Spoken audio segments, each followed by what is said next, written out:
Hola, ¿cómo están? Eh, bueno, vamos a continuar eh, compartiendo. Me he determinado a hacer estas cosas, como les decía, Bellaba es con el propósito de aclarar, de mostrar el camino, de mostrar algo. Correcto, ese algo es la Torá, las escrituras, ser un poco más claro, explícito, concreto en las escrituras, muy asertivo. En ese orden de ideas, de todos los temas que hemos tocado hasta aquí, solo le estamos poniendo una pinceladita, una pinceladita. Era necesario ese último sobre el Mahased, sobre el diezmo, era necesario aclarar eso, porque no podemos dejar de decir las cosas, porque omitirlas es lo mismo que mentira. Sí, es lo mismo que mentira, y tenemos que decir que el propósito es el fundamento de todo esto. ¿Cuál es el propósito de las escrituras? La educación, la formación, pero atrás de eso es el crecimiento espiritual. Y el crecimiento espiritual va por encima de cualquier cosa, aún de los intereses personales. Yo sé que se toca cuando se pisan callos, como se dice aquí en Colombia, ¿cierto? Pero bueno, para eso es que estoy haciendo esto. Y ahora vamos a tocar un tema que sí me han pedido hace rato y quiero introducir este punto de la siguiente manera. En el capítulo uno del libro de Romanos, o a los Romanos, escrito por el rabí Shaul, más conocido como el apóstol Pablo, verso 20 dice que su eterno poder y su deidad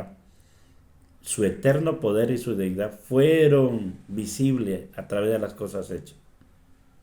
Que las cosas hechas develan o demuestran lo invisible y su eterno poder y su deidad.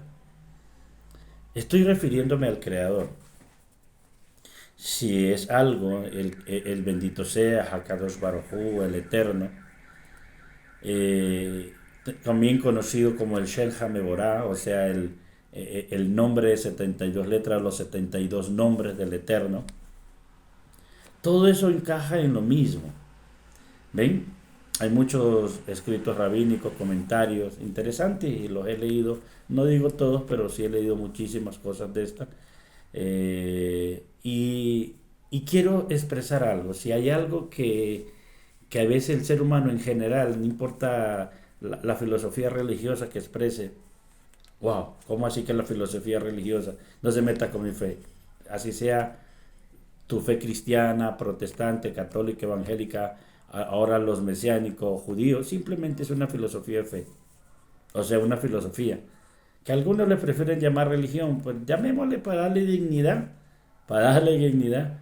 Una filosofía de fe, o sea, tu creencia es una filosofía de fe que tú decides, o fue heredada por tus padres, o la adoptaste, tal vez con convicción, sin convicción, como sea. El tema es que tienes una filosofía de fe. ¿Correcto? Cualquiera que sea. Y el punto aquí claro y clave es este. Hablar del bendito sea el Creador. Cuando uno pregunta a una persona común y corriente o religiosa, siempre le preguntas, ¿sabes de Dios? ¿Conoces de Dios? Claro, con Él me acuesto, con Él me levanto, Dios es lo más grande, Dios es lo más lindo. Ojo que no se le está preguntando si sabe de la existencia de Dios. Es que la existencia de Dios es diferente a conocer a Dios. El ser divino es el más nombrado, pero el menos conocido, o el más desconocido para el ser humano. Porque lo único que hablamos son cosas que escuchamos. En su mayoría, los que estudiamos y leemos, nos damos cuenta que lo que escuchamos no es igual a lo que está escrito. Y lo que está escrito posiblemente no es como debe ser. Las escrituras hay presenta un argumento simple, ¿cierto? En el Ishma Israel. Ishma Israel, Adonai Eloheinu, Adonai Echad. Escucha Israel, el Señor nuestro Dios, el Señor uno es. Uno es. Hay tantas discusiones en esos aspectos. Obviamente fuera de las escrituras sobre la Trinidad, y hay sus argumentos. Y hay gente que trata de justificarlo. Lo injustificable, pero lo trata de justificar. Y eso es doctrina. Simplemente vamos a hablar después, tal vez en la continuación de esta charla. Eso es doctrina. Una doctrina, la doctrina de la Trinidad. en ese orden de ideas, cuando uno comprende esto, la base de la escritura o la base de que el Eterno le dio a Abraham Avino es que el Eterno es uno y único. El Eterno es uno y único, sin color, o sea, Hashem no tiene color porque es un espíritu, sin forma, porque ¿qué forma tiene el Eterno? Inclusive el mandamiento de Éxodo dice, no te harás imagen, o sea, no te tomes forma, no haga forma, porque no sabes cómo es. Claro, si partimos de la escritura, como le digo, es lo más que está en todas las bocas, en todas las culturas, en todas las personas, y todas las personas decimos creer, decimos saber, decimos conocer, pero cuando se cuestiona la realidad y el fondo, no sabemos nada de él. Lo único que tenemos son conceptos filosóficos, doctrinas, ideas, pero fundamento, vamos a mirar. ¿Correcto? Entonces, dentro de los 13 principios de Maimónides, sobre los 13 principios de la fe, hay un principio que él enseña, que el Eterno es uno, único, sin color, sin sabor, sin forma. No tiene forma. Cuando la escritura dice los ojos de Dios, no porque Dios tenga ojos. Cuando dice la mano de Dios, no porque tenga mano. Eso lo dice justamente el Rabí Maimónides en la guía de los perplejos. O sea que cada uno de esos, ¿qué podemos decir? Como una expresión de miembro, es referente a un concepto, un concepto dentro del contexto hebreo. Y tiene una figura. Son figuras que aparecen dentro de las escrituras. ¿Ves? No porque él lo tenga. Y le voy a citar el texto. El texto es claramente, Dios no es hombre ni hijo de hombre. Entonces no hay una... ¿Cómo vas a hacer una comparación? Ah, es que somos a imagen y semejanza de Dios. Pero no la imagen y semejanza de Dios que seamos la foto de Dios. Porque ¿quién ha visto a Dios? ¿Quién ha visto a Dios? Y cuando uno escucha ese concepto de que cuando Diosito estuvo en la tierra, obviamente desde la perspectiva cristiana católica, cuando Dios estuvo en la tierra, Él lo llena todo, Él lo hizo todo, Él está en todo, pero ¿cuándo estuvo en la tierra?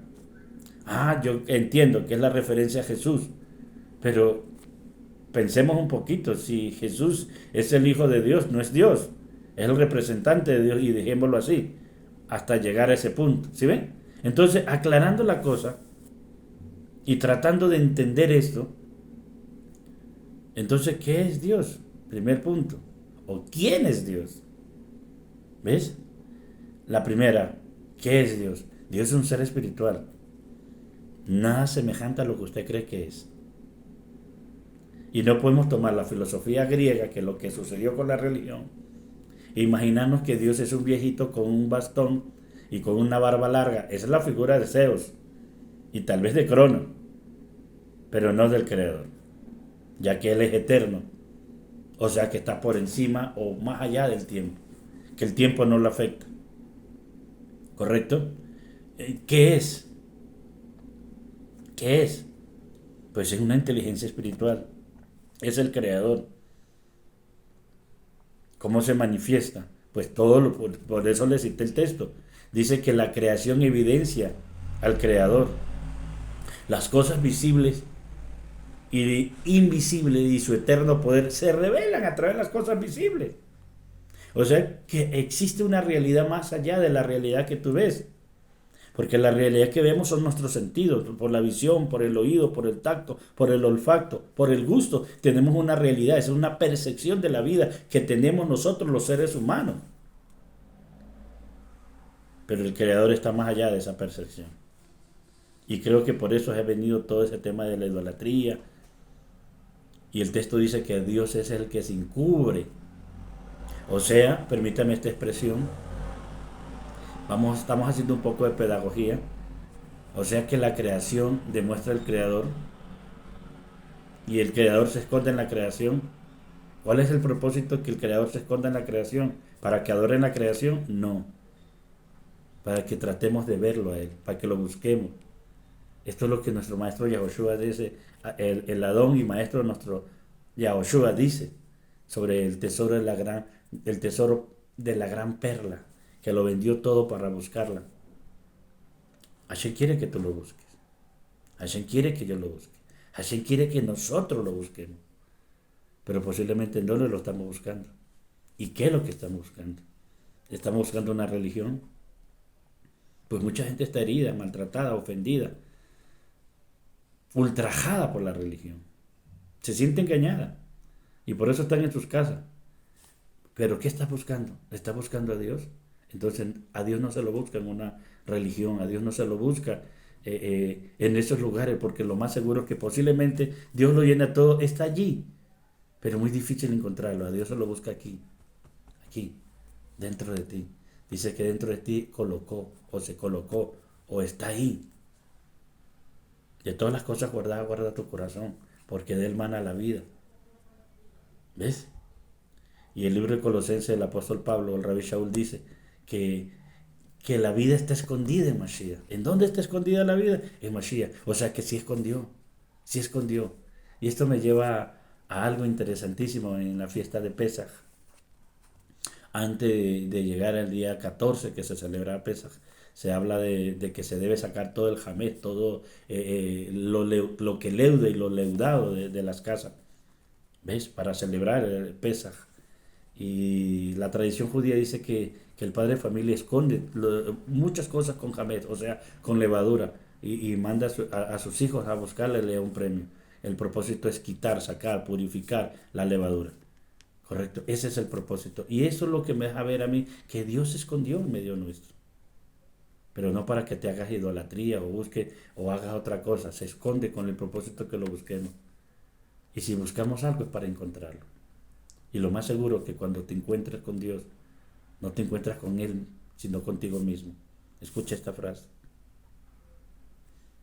Buscando a Dios me encontré conmigo mismo, pero no con tus grandes valores, con tus grandes aciertos. Te vas a encontrar contigo, pero con tus debilidades, con tus errores.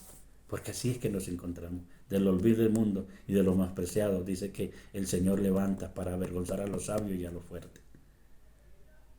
Buscando a Dios. ¿Qué es buscar a Dios?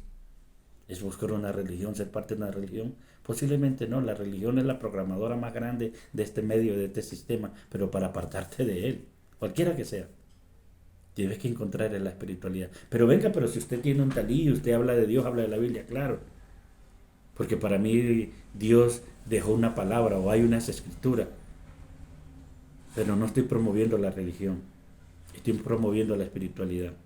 Pero si usted habla de las cosas bíblicas, claro, es que la espiritualidad es bíblica. No puedo hablar de la espiritualidad fuera de Dios o fuera de la escritura.